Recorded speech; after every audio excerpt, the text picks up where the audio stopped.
Hi everyone and welcome, this is the Apostate Prophet. I want to talk about an important matter that I have briefly brought up in two videos before. As a former Muslim, I think it is one of the strongest arguments or even proofs against Islam. And although it is about Islam and the Bible, it's not only relevant to Christians, Jews and Muslims. It is relevant to anyone who thinks about Islam's authenticity, or anyone who believes in it without ever having questioned it. I explained before that the Kaba is the most important religious site in Islam. The Quran itself announces its holiness and tells Muslims to face it and to visit it. Muslims pray toward the Kaba whenever they pray, and the Quran and Muhammad allege that it was built by Abraham and Ishmael. The black stone at the corner of the Kaaba is also of great importance and considered sacred, so much that it will speak in heaven. A stone.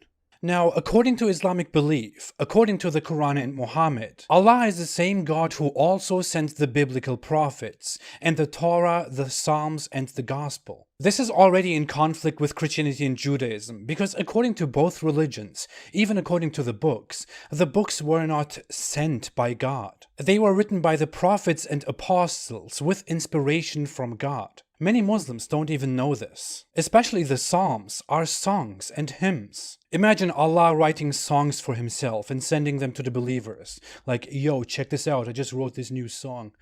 I had this question very early around my apostasy. Is the Kaaba not mentioned in the holy texts before the Quran? If not, why not? Did Allah not care about the Kaaba back then? Although in the Quran he says that the Kaaba was built by Abraham as the most important altar for Allah. The first one. Or did Christians and Jews secretly corrupt the Bible and removed all the references of the Kaaba for some weird reason, like traveling to hell altogether voluntarily? In the Quran, Mecca is even called the mother of cities and is an extremely important site where most biblical events allegedly took place. But once we take a look at the Bible, we see that something is heavily wrong about the Quran and the whole Kaaba Mecca thing. First off, the Kaaba is nowhere mentioned in the Bible. Secondly, Abraham built more than just one altar according to the Bible. Most importantly, there are 4 altars that he is believed to have built. The altar of praise in Shechem, which is here. It's even mentioned that the Canaanites were there, who did live in this region.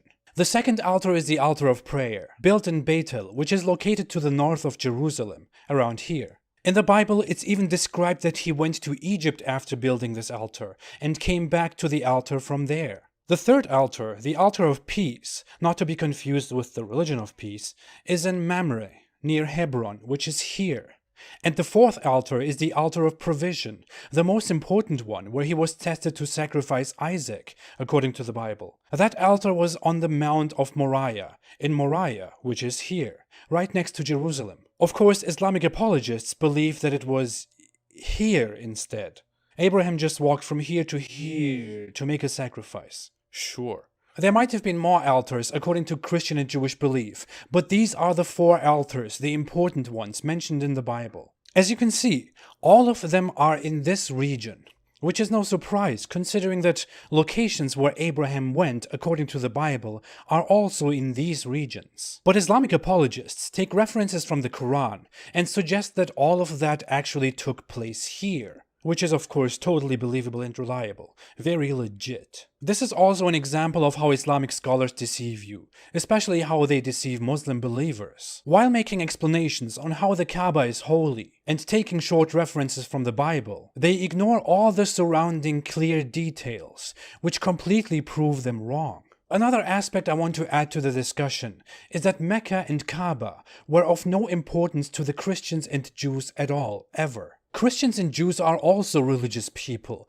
who believe they will be saved if they believe in God and follow Him properly. So if the Kaaba was that God's most important site on earth, why would the Christians and Jews just abandon that and never care about it? Why would they change their own scripture, as Muslims today believe, and corrupt their own religion, their own faith, their own afterlife? Because they all want to go to hell?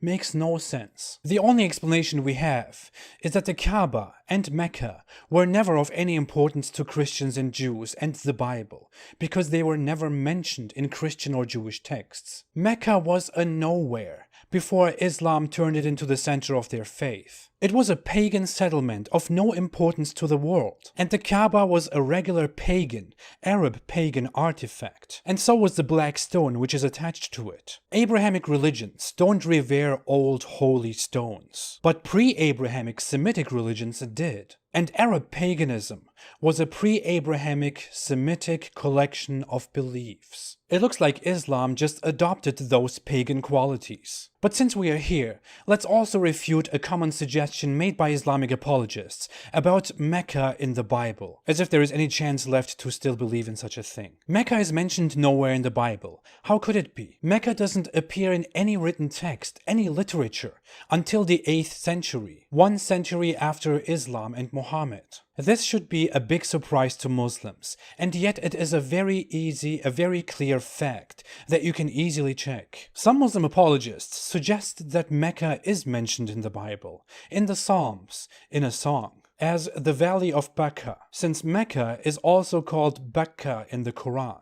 But this could also be considered a joke, since the chapter talks about the pilgrimage to God's house, Jerusalem, and the Valley of Bakkah mentioned here is a place close to Jerusalem, which is definitely not this place. Jewish commenters always described it as the Valley of the Tree, which by the way is the literal translation of the Hebrew verse. The same word Bakkah is even used in the books of Samuel, and is a place, again a place of the tree, very close to Jerusalem.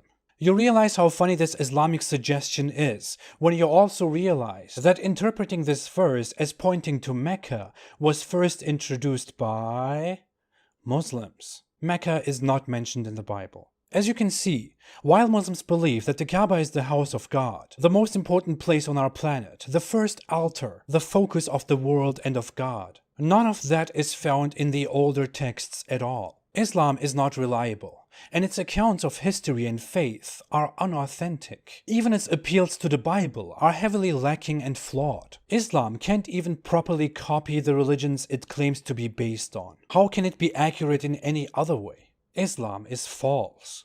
Thanks for watching. Next week I will finally release my video on the Israel conflict. I have been planning it for a long time and many people have been asking me about it.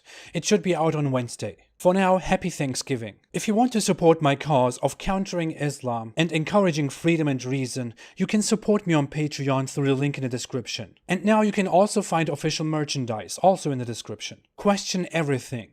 Don't let them insult your intelligence. Stay away from Islam.